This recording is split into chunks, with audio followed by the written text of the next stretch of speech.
Kita kelamaan punya duit 50 juta, pengen punya mobil, bagiin aja duitnya. Udah insya Allah, ntar ribut sama suami, gitu. Ntar ribut sama bini, gitu. Lagi ribut, dapat order. Nggak berasa 6 bulan, dapat mobil, beli cash, kagak usah pakai ngutang. Itu yang diajarin. Kemudian jangan berhalu sendiri, berhalulah bersama Allah. Tuh.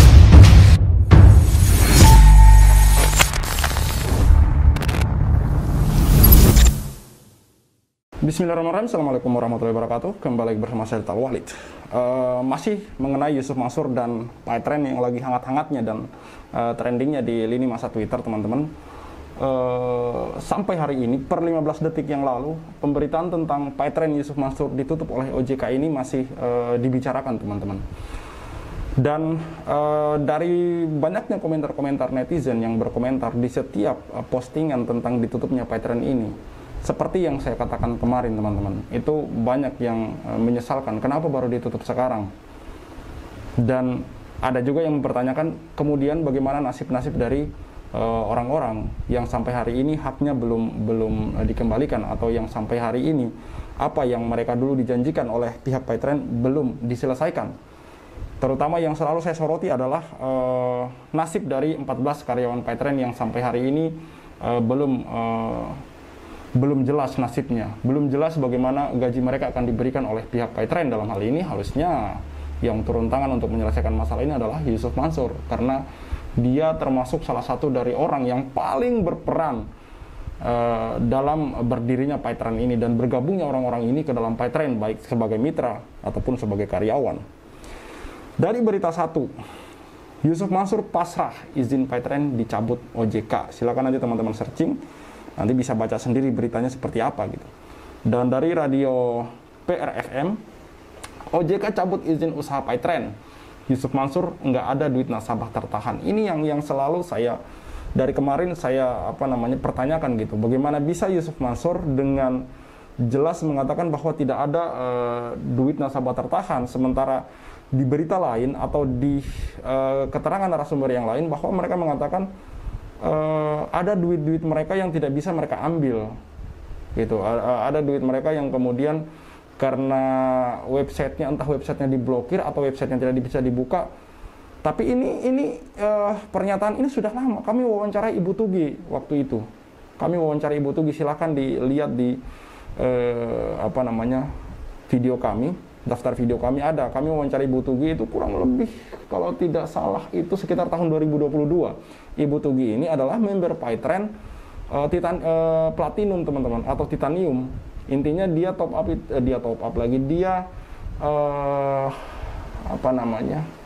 dia top up itu sekitar 10 juta gitu di dalam aplikasi tersebut, dengan segala janji-janji dan akad yang ternyata itu tidak berjalan sebagaimana mestinya, teman-teman. Yang pada akhirnya duit tersebut hangus begitu saja. Ini salah satu yang kami wawancara Ibu Tugi, teman-teman. Belum lagi yang lain, dan Ibu Tugi mengatakan ada banyak orang yang kemudian membernya kelasnya atau levelnya Titanium atau Platinum, teman-teman. Yang mana mereka menyetorkan sejumlah 10 jutaan, teman-teman. Yang pada akhirnya itu tidak bisa dicairkan. Aplikasinya juga katanya lemot segala macam, dan memang itu menjadi bahasan umum ya. Baik, kita simak berita dari cumi-cumi.com, teman-teman.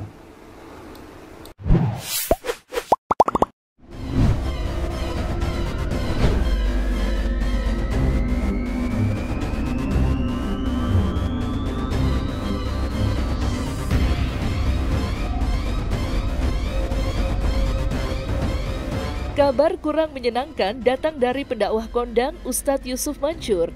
Baru-baru ini, Otoritas Jasa Keuangan atau OJK resmi mengumumkan telah mencabut izin usaha PT PayTrend Asset Management milik Ustadz Yusuf Mansur. Pencabutan itu sendiri dilakukan lantaran banyak masalah pada PT yang didirikan tahun 2012 itu. Permasalahan demi permasalahan yang kerap membayangi PT PayTrend membuat citra perusahaan milik Ustadz Yusuf Mansur tersebut menjadi buruk di mata banyak kalangan. Tentu saja publik masih mengingatnya ketika Ustadz Yusuf Mansur marah besar karena masalah di perusahaan miliknya itu membutuhkan suntikan dana hingga 1 triliun rupiah. Lantas, seperti apa tanggapan Yusuf Mansur usai OJK mencabut izin usaha PT Paiter miliknya?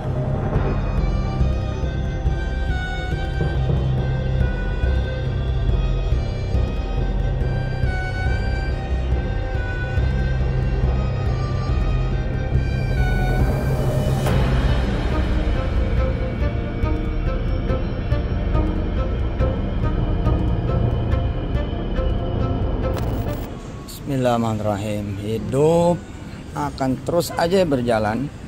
Teman-teman juga harus tetap semangat, jangan sampai nggak semangat. Dan pastikan saja kita minta ampun terus Allah dan minta dikawal, minta ditemenin terus sama Allah, dan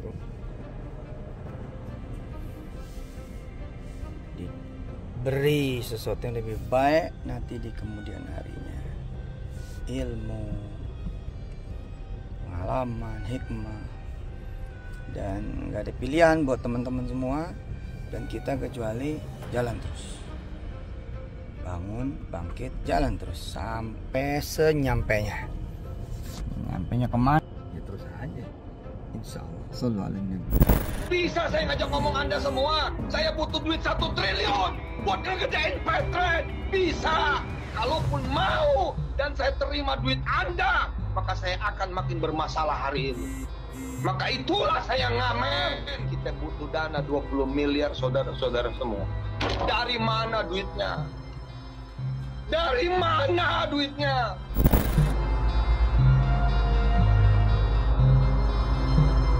Ustadz Yusuf Mansur tidak hanya dihadapkan sengkarut permasalahan terkait sejumlah usahanya yang naik turun. Citra sang ustadz juga mendapat sentimen negatif dari banyak orang.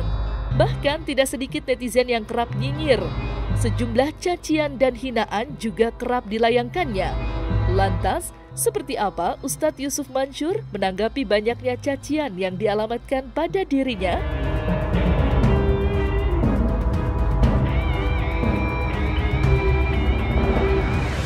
Apa-apa, haknya orang punya mulut, ya, haknya orang punya mulut bicara apa yang dia mau. Tugas kita yang dengar mah doain aja, itu. Kita jangan marah ngedengar apa-apa, kita jangan marah ngelihat apa-apa. Kalau emang itu sebagai sebuah kesalahan ya, kita minta ampun, dan kita nggak boleh ngerusak kebahagiaan orang. Ya ini yang selalu disuarakan atau selalu dikatakan oleh Yusuf Mansur.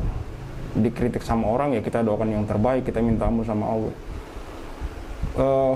Saya pikir semua teman-teman juga tahu bahwa ketika lu salah dengan sesama manusia, maka pertanggungjawabkannya dengan sesama manusia gitu. Selesaikan urusan Anda dengan sesama manusia gitu. Tapi yang sering dikatakan oleh Yusuf Mansur ini adalah saya minta ampun kepada Allah. Bagaimana ceritanya? Orang-orang ini hanya menuntut haknya dikembalikan, sesimpel itu kok. Sesimpel itu gitu loh. Kalau misalkan Anda selalu mencitrakan diri Anda, ini kan kesannya dia ramah ya, kesannya dia lemah lembut. Tapi kan yang perlu diperhatikan adalah hak-hak dari korban ini belum terselesaikan sampai hari ini gitu loh. Dan kalau memang Yusuf Mansur ini sesuai apa yang dia katakan bahwa dia ini ramah lah, apalah gitulah, citranya baik lah. Kenapa korban-korban yang datang ke rumah Yusuf Mansur itu tidak disamperin, tidak ditemuin? Kenapa korban-korban yang sudah banyak bersuara di media sosial itu tidak digubris sama Yusuf Mansur? Katanya orang baik kok kayak gini gitu loh. Jadi dia ini kayak membelok-belokkan logika berpikir kita. Kalau orang yang nggak paham, oh iya memang dia baik. Buktinya dia dikritik kiri kanan tapi dia nggak marah. Dia cukup dia malah meminta ampun kepada Allah gitu. Tapi kan bukan seperti itu, teman-teman. Kalau kita bisa berpikir bahwa dia ini sengaja gitu loh untuk menghindar dengan berkata-kata manis seperti itu, yang mana yang seharusnya dilakukan oleh Yusuf Mansur adalah bertanggung jawab dengan menemui para korban, mempertanyakan, emang bener nggak sih kalian ini korban? Emang bener sih kalian dirugikan berapa? Mana bukti transfernya? Mana sertifikat bukti misalkan kalian jadi investor, misalkan kalian jadi mitra di situ, mana buktinya? Oh ini dirugikan sekian juta, balikin. Kalau perlu bikin posko, Kalau memang orang baik, bukan mencitrakan diri atau bukan orang-orang yang berpura-pura baik gitu, seolah-olah tampil di media sosial ngomong lemah lembut, tapi kenyataannya tidak bertanggung jawab, teman-teman. Bakhil alias pelit. Tapi tenang saja, dia tidak takut dengan yang namanya pengadilan akhirat, bahwa itu tetap akan datang juga gitu. Jadi seberapa lincahnya Anda menghindar di dunia, akan ketemu juga nanti di akhirat, dan semuanya akan dipertanggungjawabkan. Bahkan 1 sen pun akan dihitung, teman-teman. Ini yang mengerikan. Tahu nggak? Kita nggak boleh ngerusak kesenangan orang. Ada orang bahagia ngomongin orang. Ada orang senang ngomongin orang. Nah, kita jangan ngerusak kebahagiaan dia. Biarin aja. Itu kita doain itu. Insya Allah khair. Lagian kalau emang ada 1000 yang membenci, terus ada 1 yang mencintai, itu aja cukup kok. Apalagi 1000 yang mencintai, cuman 1 yang membenci. Yalah, alhamdulillah itu mah. Nah, di sini dia mengesankan bahwa kita yang membicarakan dia ini kayak seolah-olah menggibahi dia. Tidak, teman-teman. Kami mengkritik karena ini menyangkut hak orang, dan itu dibolehkan dalam agama, dan kami tidak membenci. Wallahi, saya pribadi tidak membenci Yusuf Mansur. Saya pernah mengatakan dan beberapa kali mengatakan, kalau saja Yusuf Mansur ini mau menyelesaikan tanggung jawab dia, berhenti kami membuat video kritikan terhadap dia. Bahkan kami akan memuji dia bahwa dia memang bertanggung jawab orangnya. Dan saya katakan Yusuf Mansur ini dulu ustadz favorit saya gitu. Tapi karena kenyataannya seperti ini, Islam tidak mengajarkan kita untuk taklid buta, untuk cinta buta kepada orang-orang gitu. Tidak ada kami membenci Yusuf Mansur, tidak ada.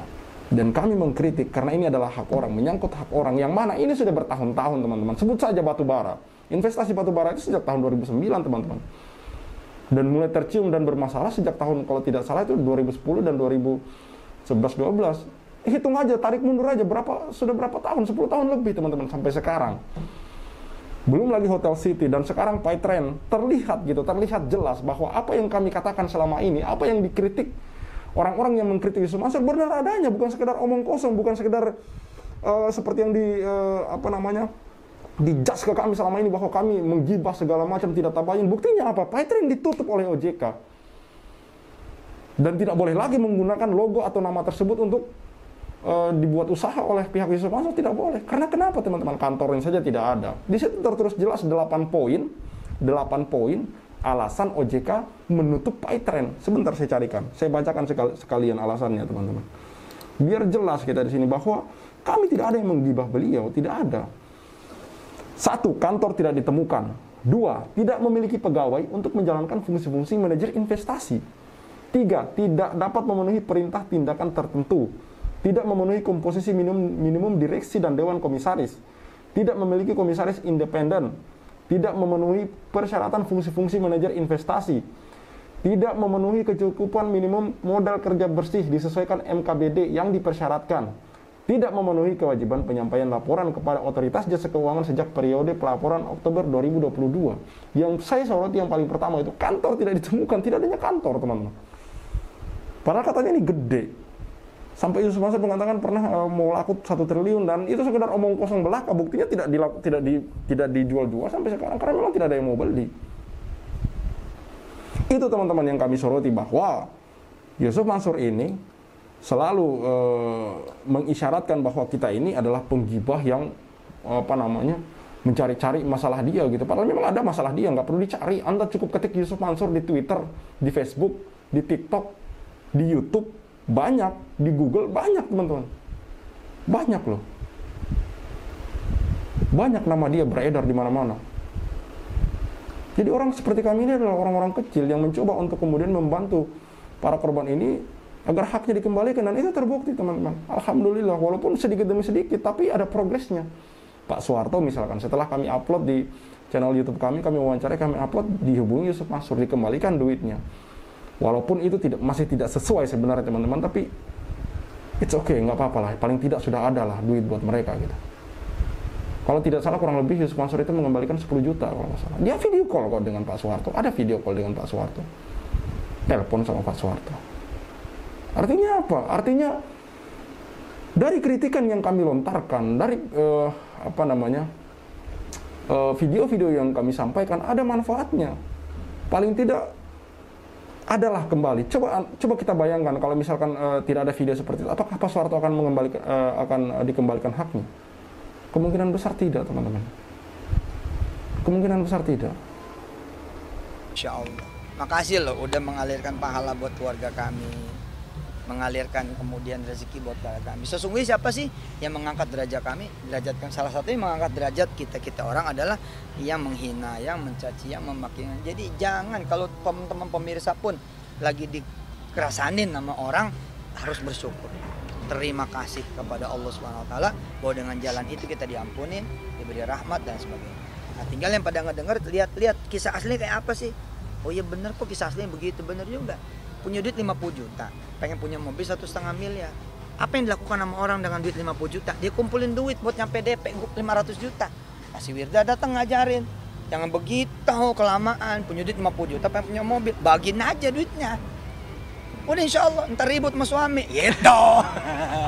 Ntar ribut sama bini, gitu. Lagi ribut, dapat order. Nggak berasa 6 bulan, dapat mobil, beli cash, kagak usah pakai ngutang. Itu yang diajarin. Kalau emang ini nggak diterima karena diacak-acak sama orang lain yang pada begitu ceritanya, itu juga karena Allah. Nah, makanya jalan dakwah itu adalah jalan berliku. Kalau emang nggak kuat ya jangan dakwah. Nah, makanya kita kuatin diri. Ya, bismillah lah, baru digituin, belum kita ditimpuk Rasul gitu kan. Belum kayak Ja'far bin Abi Thalib 90 tombakan. Oh Allah, tangan sampai putus dua-duanya. Sampai dijulukin sama Rasulullah At-Tayyar, punya 2 sayap. Nah kita baru dikata gitu doang, alah halo. Kita udah kayaknya kayak apa tau? Ya janganlah, belum seberapa dibandingkan dengan pendakwa-pendakwa yang lain. Nah gue ngomong kayak gini dikata bohong. Baiklah punya rumah di Mekah. Nah emang kenyataannya begitu. Kita dibagi tuh sama Haji Haris namanya. Memang itu rumah Masya Allah tuh apa? Ya bukan beli, tapi itu dikasih ke kita. Tapi kemudian saya jadikan apa? Saya jadikan markas buat teman-teman mahasiswa yang ada di sana, dan kemudian teman-teman tenaga kerja yang ada di sana yang kemudian mau ngapalin Quran. Jadi jangan kan sedekah 50 juta jadi apa itu namanya? Jadi mobil. Saya sedekah 1 rumah menjadi 10 rumah dan berumah-rumah, bahkan jadi apartemen, jadi bisnis properti, jadi apa? Terlalu kecil. Kalau 50 juta jadi 1,5 miliar tuh, itu sebenarnya bayaran kayak bonus-bonus aja. Saya ngajarin halo. Saya presiden Halo Indonesia emang. Ayo dong punya halo dong. Yang positif. Ya, tapi yang positif. Kemudian jangan berhalu sendiri. Berhalulah bersama Allah.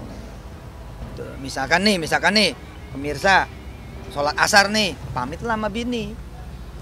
Bu, pamitnya mau kemana? Masjidil Haram. Itu kan halu namanya. Masjidil Haram. Mau sholat kali? Enggak. Masjidil Haram. Itu halu loh. Halo loh. Tapi kan halunya istimewa, positif. Dan kita nggak bohong, kita lagi berafirmasi, bervisualisasi, berimajinasi gitu. Aneh ya. Dan ini dia mau ngeluarin statement baru lagi gitu. Berhalu bersama Allah, ya Allah, astagfirullah. Bagaimana ceritanya ada orang yang dianggap sebagai ustadz ya, tapi ngomong seperti itu. Itu berhalu bersama Allah itu maksudnya kayak mana gitu.